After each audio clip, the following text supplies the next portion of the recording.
Hello, and thank you for being with me again. Today I wanted to talk about what some people see as a crisis in the migrant movements around the world, and then where God is in all of this. You see, what we need to realize about this whole thing of migration is that in talking about the countries in the Western world, the so-called developed world, as we decide to have fewer and fewer children, we need to realize that for our countries to carry on, we cannot have the population reducing too much. In order to be able to maintain our old people, pensions and so on, obviously we need enough people to carry on working, to carry on producing wealth so that the country can move ahead and produce all that's needed for the people living in it. As we know, in Western countries, for example, I live in Italy, and the average number of children per couple is 1.2. In places like Britain, I think it's 1.4, 1.6, and in the United States, it's 1.9.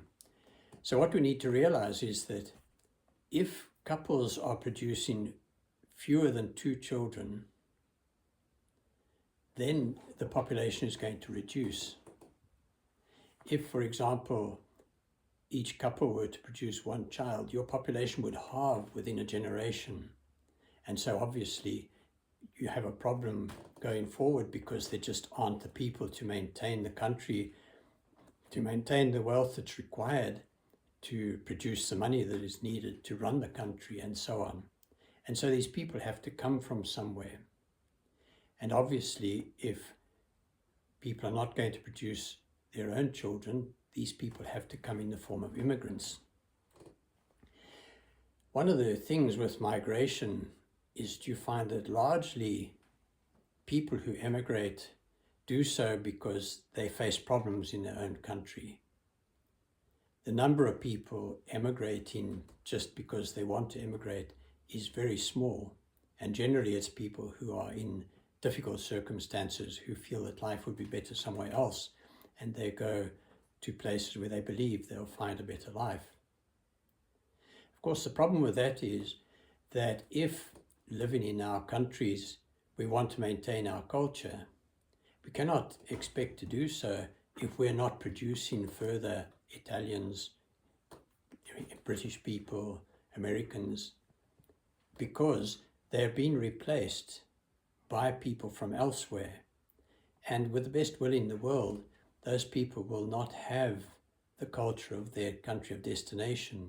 They can learn something of the way those people live, but overall, they have their background and they're going to bring that other culture. That's just the way life is.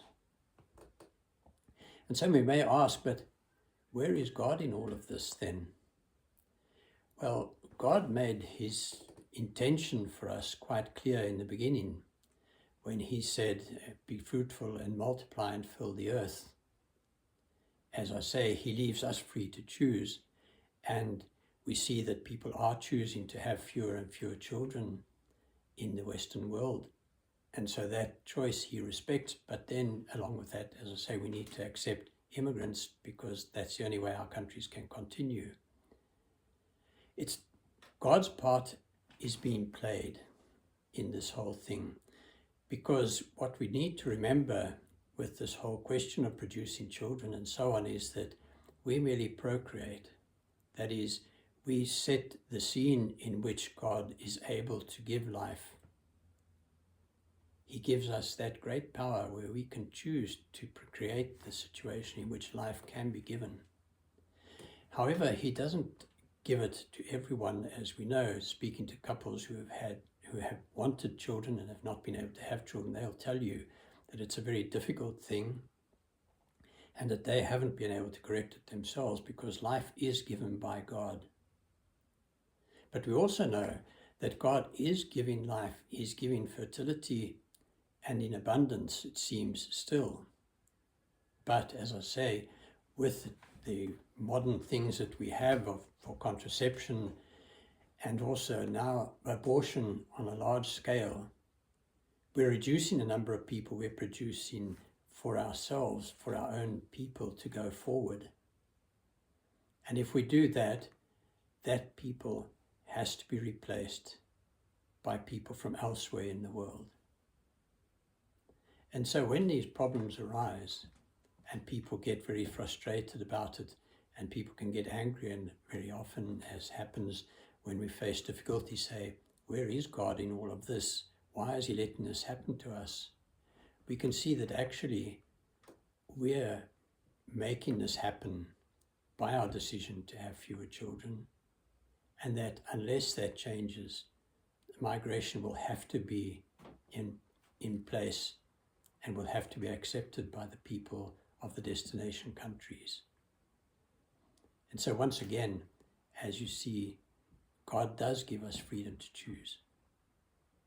Our choices have consequences, and only we can decide whether we are prepared to accept the consequences, or if we want to choose differently and be able to maintain our own population, our own culture moving forward. And that's a decision for each person to make. And may God bless you. Thank you.